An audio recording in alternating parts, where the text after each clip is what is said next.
yeah, it's just like I think they all just assume everyone who watches this film, the audience that we're catering to, are all a bunch of idiots. So we have to like explain as much as possible and provide as much like dialogue as possible and not show too much because then they won't understand.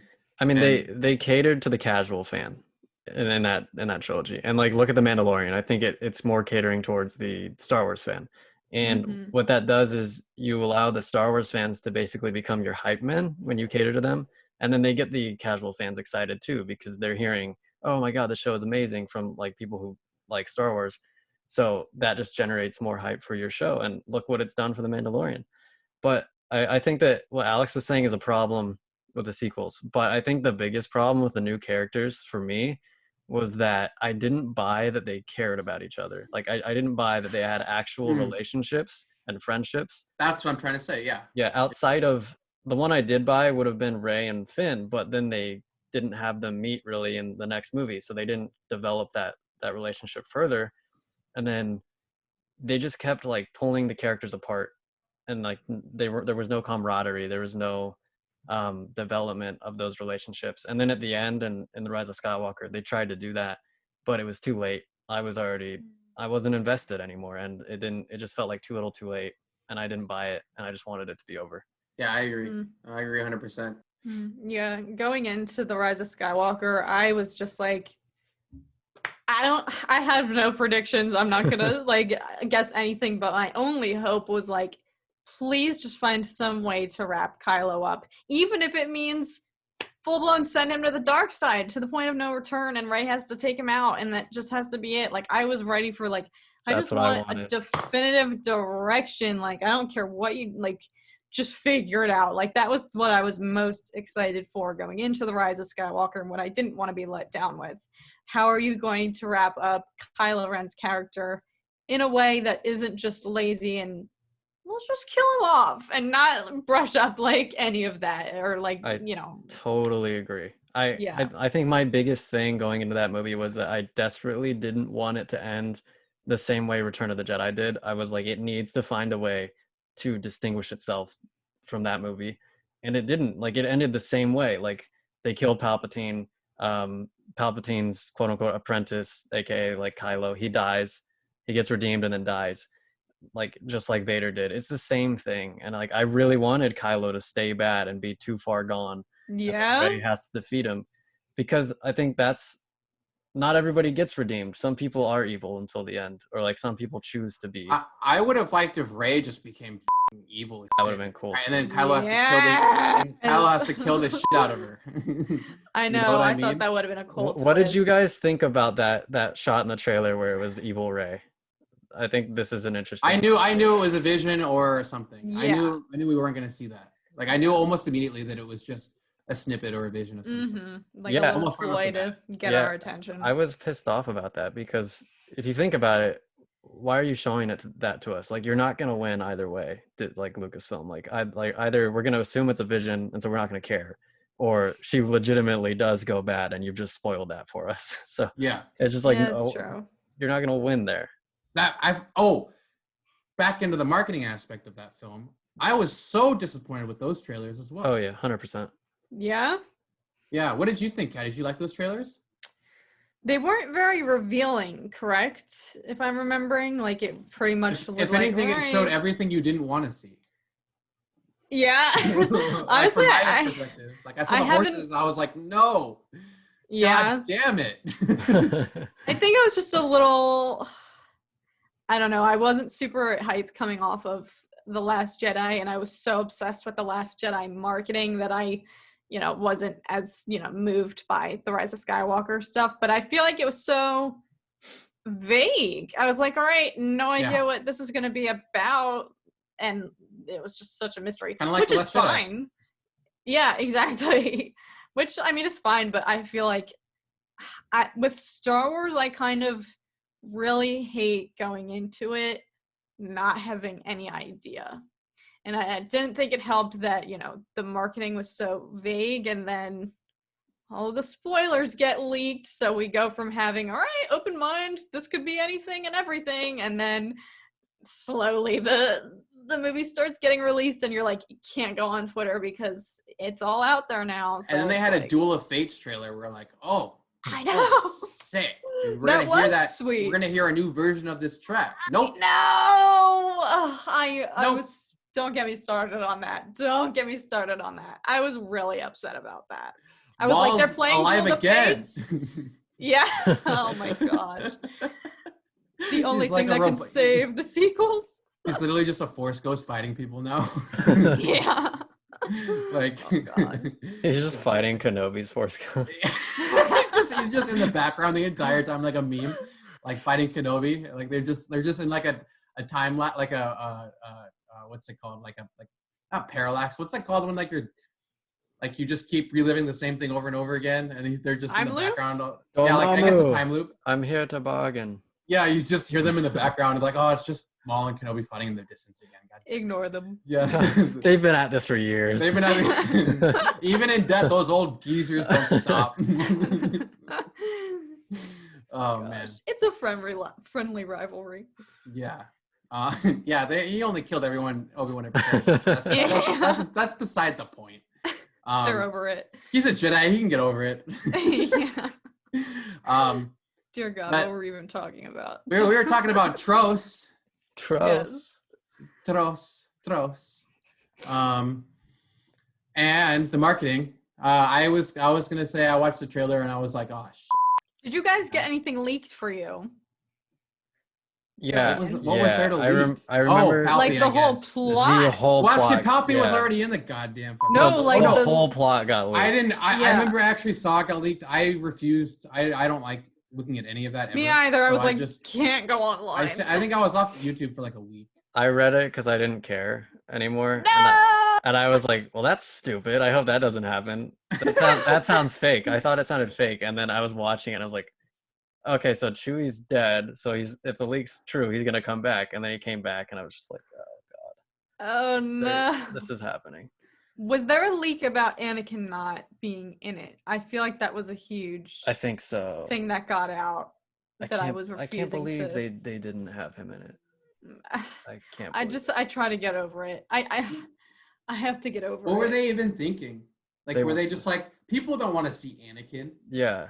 Or was it more like Hayden was like, no, I want $1 billion, and they're just like, oh, Yeah. do it. No way, dude. Like, after that reception he got at Star Wars Celebration, I think he realizes that people love him again. Mm-hmm. I don't know. So you get back into acting after he comes in on the Kenobi series. Hopefully. Did you guys ever see Jumper with him? Yeah. Jumper was good. Mm-hmm. I also saw this one about, I don't know, it was like a bank heist movie, where he plays like, he has a really bad accent in it. I don't know what the accent. I think it was like a Brooklyn accent, and it's terrible. But like his. Padme, I gotta save you. You're gonna die. People get the wrong idea, you know. Only my new powers can save you, Padme. God. You know, I'm just. Padme, I'm from New York. Just spitballing is all, you know. I don't know. Like it was bad. I don't know. I try to justify his absence from.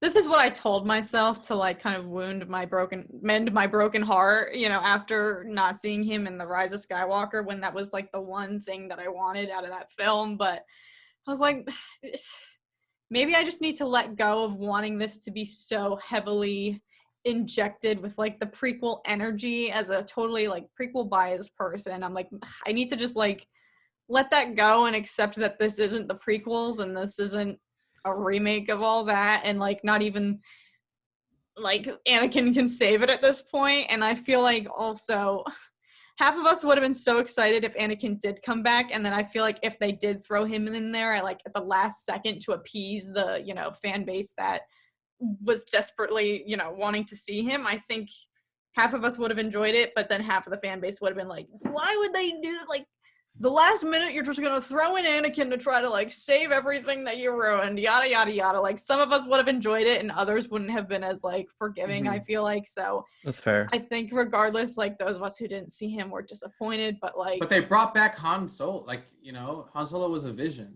Like, why? Yeah, they should have had Anakin show up in The Force Awakens because it would have filled a plot hole. Because if Kylo wants to be like Darth Vader so much, why wouldn't Yeah, Anakin be like, "Yo, man, I was wrong. Like, you shouldn't be doing this." Like, I know. that's Well, something that would have another happened. thing. Another thing is like he was saying that he was every voice inside of his head the entire time. So Anakin Who was have never even ever talking to heard? him. Like, so that means Yeah. Anakin was like, like obviously he was being manipulated, but why wouldn't Anakin have come to him? I know. Tell him, Yeah, exactly. like, There's also hey, like, why didn't Han or Leia or Luke be like, hey, yeah, your grandfather was really bad for a little bit, but he pulled through at the end. Like, just know that you had a cool granddad, even though he Yeah. was evil. Like, did he not know this? Like, I know that was like a huge qualm that people had with well, the whole they thing. say, Like, yeah, they say like Han was never there. Fucking Leia was probably, busy leading the Busy. rebellion and everything, and maybe he just never really had a figure to sit down and talk Maybe. with him about things. And the only figure to him, I guess, in that regard was Luke. And I feel like Luke who's was busy just, with Grogu at this point. he was busy being his Zen self and not getting deep Yeah. about things. You know what I mean? Which is Like, why, I feel- like, you'd think Anakin would from the beyond at least like offer some like, companion. why not? Like, why wouldn't he be like the new Obi-Wan, like coming in Mhm. Yeah. and like, being a nice guidance for Kylo? Like, what was the? There's so many cool things they could have done. Yeah, And they like just Anakin would have didn't. wanted to do that because he never got to be a father or be like this parental figure, really. That's Yeah, true. imagine him hanging out with Luke and just, oh, dude, it would They have been so s- sweet. They screwed us, man. See, this is the issue when all right, now that it's been removed from the or the sequels, and I actually wanted to ask you guys this, like, I'm a firm believer that like time heals all wounds and like the passage of time can really kind of impact how I view a movie. And so I think this about like Game of Thrones. I'm like, maybe I'll give it a couple of years and then rewatch it and feel differently. Sequels, maybe I'll rewatch them later down the line and have a newfound appreciation for them. Do you guys like envision this happening for yourselves? Like, after we get out of this, we're still kind of in this like this pit of like the sequel like consequences on the fandom, I feel like. And I feel like once we get over this hurdle, once Kenobi and more Mandalorian and all this new stuff comes out to kind of take our minds off of it, do you envision yourselves maybe after feeling separated from the sequels for a little bit having different feelings about them or feeling differently rewatching them again down the line? I'm not angry, I'm just disappointed. That's kind of, I feel like I'll feel like that forever. Like, I'm not mad. Yeah. I He's don't angry. I don't I don't hate them. I don't care. I want to move on. And He does I- care. I mean, we're doing this big stream, well, not stream, but like Clearly. this, yeah, we don't care, but let us do It's this like 3-hour fine. thing. Yeah. But like Mm-hmm. I don't think they should be scrubbed from canon because I think that just prevents a big old, I think that's the stupidest argument. it'd be such an like, issue. People who actually think that is going to happen, like, I'm sorry. It's not. Like, and I No. wouldn't want it to either. Like, we don't need that. And how poorly does that reflect on us as a fandom? Like, there's a reason everyone cringes when you even just mention Star Wars these days. Like, why? Like, that would just be, like, so unrealistic to begin with. Like, the people who actually legitimately think that's going to happen, like, they would never do that. Like, Yeah. Yeah, I mean, obviously they should stay canon, but I think, now it's all on Filoni and Mandalorian and all the shows to kind of provide more backstory into why any of all of that clusterfuck makes any sense. And I think it's definitely possible. Granted, I think there's a lot of room to kind of piece it together so that the films aren't the main source of plot and content, which is terrible, but I think they can do it that way and make the sequels kind of like an addition. Like you can watch these, you don't have to, but you can watch these if you want to. It's just more like the movies are now comics, so you can just read off to the side. And now the TV series are now going to be the main canon that everyone's going to be watching, because there's just too many holes and too many like questions in the sequels for it to be an enjoyable experience. I agree. I think I'm more interested in like the quote unquote Filoni verse, if you will, like Hmm. what's gonna happen with Ahsoka, where's Ezra, what's gonna happen with the Mandalorian. But it just sucks that these stories are gonna have to tiptoe around the sequels because they don't seem to have any impact on those. Jesus Christ, on those. Sorry, I'm trying to find a good one. I'll just say it. They don't have any impact on the sequels, so they're gonna have to tiptoe around them. So it's just unfortunate that they exist, but you can't get rid of them. It would look bad, like you said, Kat. It would confuse a lot of the casual fans. And Disney would have to admit that they were wrong and they screwed up, and I don't think That's never gonna happen. big companies don't like to do that. So Yeah.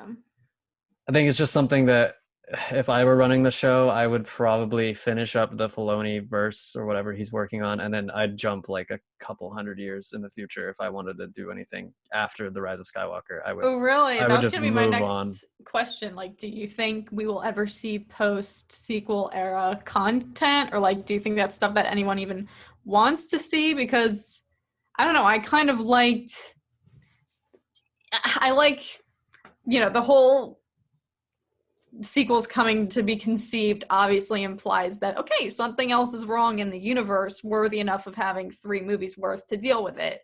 Like, I kind of, as much as it, I don't like that it implies that shit goes wrong, it's nice to know, like, things are still happening. And so, like, I feel like I'm kind of interested in seeing, like, yeah, no, it's not just happy rainbows again. Like, after the Rise of Skywalker, like, there's going to be other stuff to deal with. I don't know. I'm kind of like, would that maybe mend some of our like dislike towards the sequels if we saw more content, or do you think people would just immediately like trash that and have no interest at all?